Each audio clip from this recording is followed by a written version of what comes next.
or our 40th Ramadan.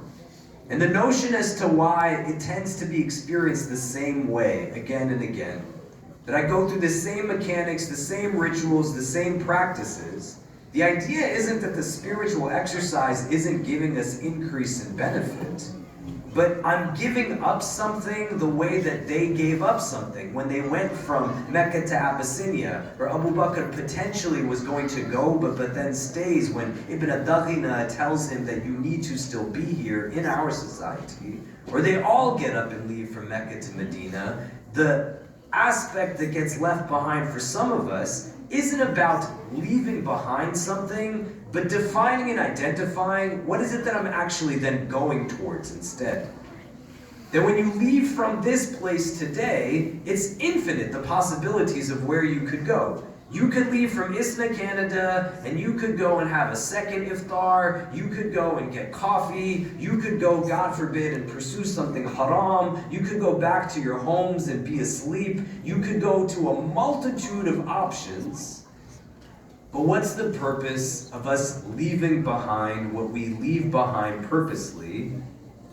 And what is it supposed to draw us towards? What I'd like for us to do, because I know it's been a long day of fasting, I'm really big on community where we come from. I'm going to ask you to do two things. One, people are going to be trickling into this room as we get closer to Maghrib, and so if we can have people move in closer to the middle so that people don't have to kind of step over people as they're coming in. And then secondly, just so we can get to know each other a little bit better, what I'd like for you to do is turn to the person next to you, behind you, share some names. When you're abandoning these things in Ramadan, you're giving up on fasting, you're giving up through fasting on food, on drink, on other things. What is it supposed to be leading you towards? They know what they're going for when they leave from Mecca to Medina. They know what they're going for when they leave from Mecca to Abyssinia. Abu Bakr radiallahu anh is making the difficult decision of what it is that he's leaving behind. When he asked the Prophet ﷺ for permission to migrate as well, they're in pursuit of something. What is it that we're supposed to be leaving this for, in pursuit of? And if you don't have a defined destination, that is not just the answer you're supposed to give rhetorically, but actually it's going to be the same thing every year, and the gains are going to be unconscious, and then at the end of it, you're going to retreat back to where you were at the start of the month. So we take one quick minute, turn to the persons next to us. We saw there were new people in the community. May Allah make this the first of many times they come to this beautiful space. Exchange some names. You want to know who the person is you're praying next to, so we're not just bodies standing next to each other. What do you think we're leaving behind in order to get to? What are we abandoning this for in order to pursue? Let's talk about it just for like 30 seconds and then we'll come back. Go ahead. And everybody should talk. Yeah. How are you? Good.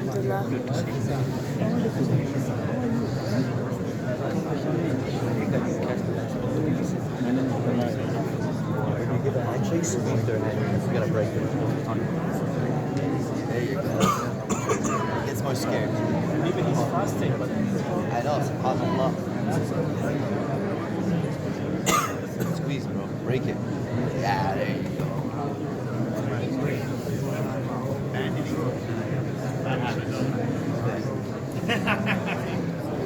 I don't see everybody talking. If you're uncomfortable in talking about your deen at this juncture in your life, it's going to create an insight into why there's obstacles. Turn to the person next to you.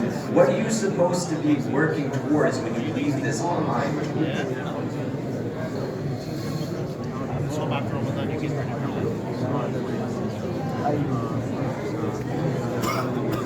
In here from one or two people, what are we supposed to be working towards, right? Thought, this is what this is about. You're leaving something behind. But what are you leaving it behind for? You didn't leave it behind so that you just come and stand for an hour or two and then you go back at the end of the month to what you were before. You have to have something aspirational that you're working towards so that there's a defined destination. What is that for us through the abandonment of this stuff? What did we discuss? Maybe we can get one or two people with who can share with us some of what they discussed.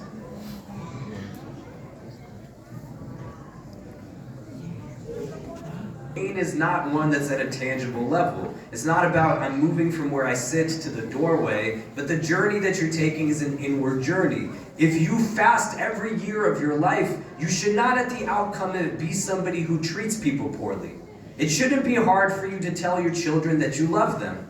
You shouldn't be in a place where it's hard to greet people. Everybody in the room is likely Muslim. How many of them did you give salams to?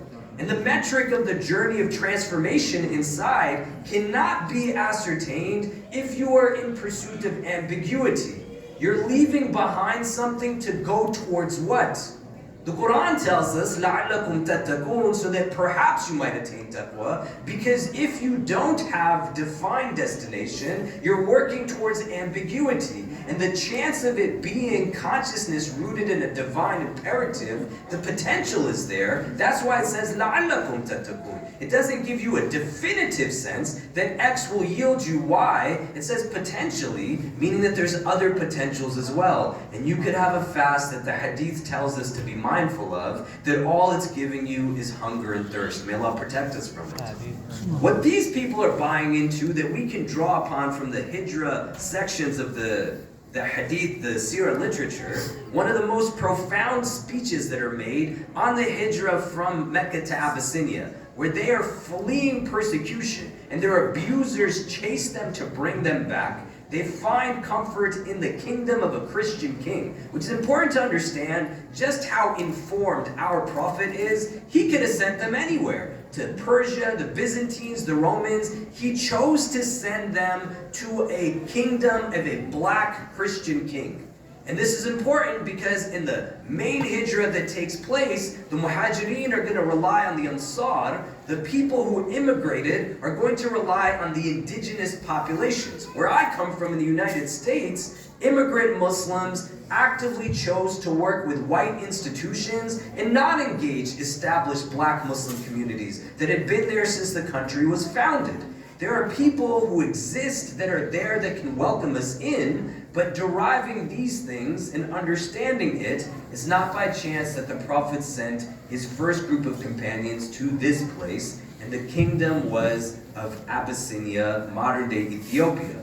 And when they're asked what it is that they teach, because they're challenged by the Meccans, Ja'far ibn Abi Talib gives one of the most beautiful, eloquent speeches on what they're buying into.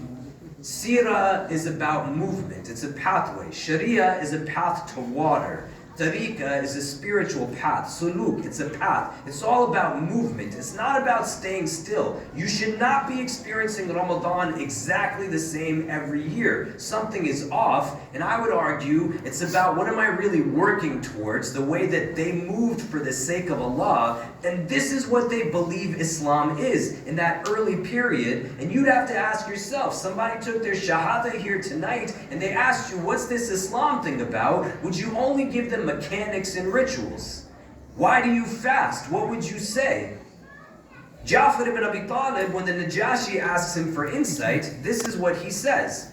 Salama radiallahu ta'ala anha reports that when Ja'far ibn Abi Talib radiallahu anhu was in Abyssinia, he addressed the Najashi saying, "O king, we were plunged in the depths of ignorance and barbarism. We adored idols, lived in immorality, ate dead bodies, and spoke abominations. We severed family ties and neglected the duties of hospitality and neighborliness. We knew no law but that of the strong, but Allah raised amongst us a man of whose birth, truthfulness, honesty, and purity we were acknowledged. And he called us to the oneness of Allah and taught us not to associate anything with Allah. He forbade us from the worship of idols. He enjoined us to speak the truth, to be faithful to our trust, to be merciful, and to regard the rights of neighbors and family members. He forbade us from speaking evil of women or consuming the wealth of orphans. He ordered us to avoid vices, refrain from evil, offer prayers, give charity, and observe fasting. We have faith in Him. We have accepted His teachings, His command to worship Allah and to not associate anything with Him.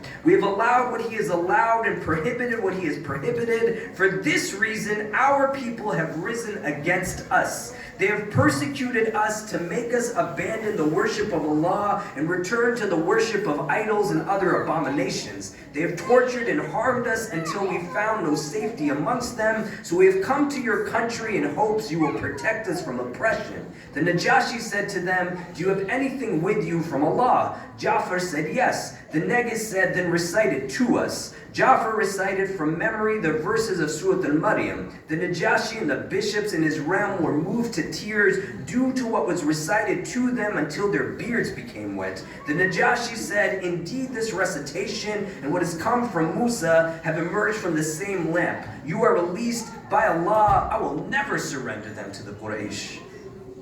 They were willing to go into unfamiliarity because this is the mission they bought into.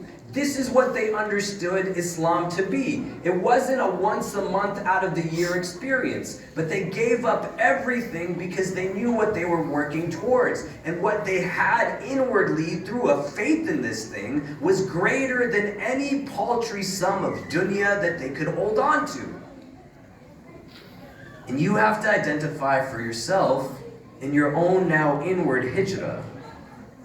What is the idea that the madrasa of Ramadan is supposed to bring you to? That you're abandoning food not just for the sake of food itself, but you're abandoning it to bring you someplace. Imam Ghazali rahimullah, and I'm going to stop with this, then we have brothers here from Human Appeal that are going to ask you to contribute to the development of water projects and giving water to people who have nothing to drink.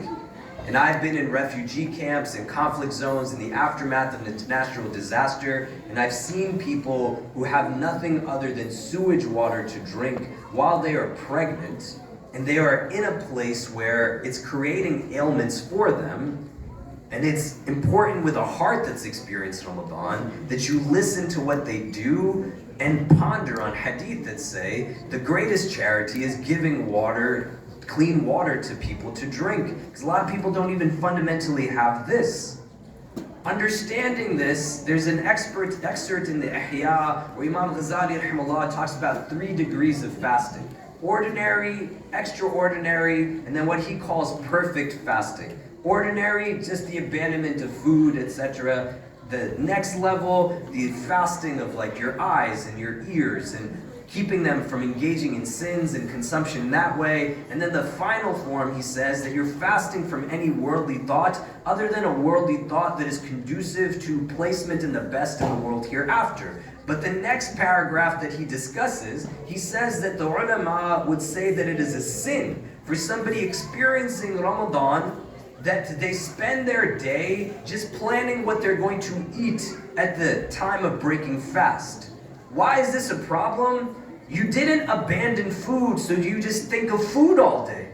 Then you didn't leave it behind. It's with you, just in a different state. They didn't leave Mecca to go to Medina so that they would be stuck in Mecca. They left from Mecca to go to Medina so they could establish Medina and create a foundation that allowed for all of us to have Islam. They knew what they were leaving behind. You don't want to be stuck in a place where the physicality of it is the goal, not because of any other reason. You never really thought about what was the point of this thing to begin with. Why are you giving up food and drink during the daylight hours, man? It's not so you can become irritated and angry and yell at people. Why are you praying in the late hours of the night? It's not so that when you leave your home, you forget to give salams to your loved ones or come back and kiss the children that are blessings in your life on their head while they sleep. It's not so that you adopt egocentricity in a different way. They made these sacrifices because they believed in Allah, they believed in the last day, they were doing what was right for their iman, and the destination point from the exercises was the cultivation of discipline, self-restraint, gratitude, consciousness, contentment. And it starts with just a reflection. What is it that I am working towards? If I'm leaving something behind, it necessarily assumes that I'm going somewhere in relation to what I left behind. And if you don't define the destination, you're just going to be wandering ambiguously. We'll talk about some of this a little bit more during the Qiyam tonight, inshallah, as it's relevant to what we're doing. If you could stick around for it. But I don't want to take away from the time of these brothers who are doing good, important work in this month of Ramadan. So please, with hearts listening, listen attentively, and then before Maghrib we'll come and make dua, inshallah, before we break fast.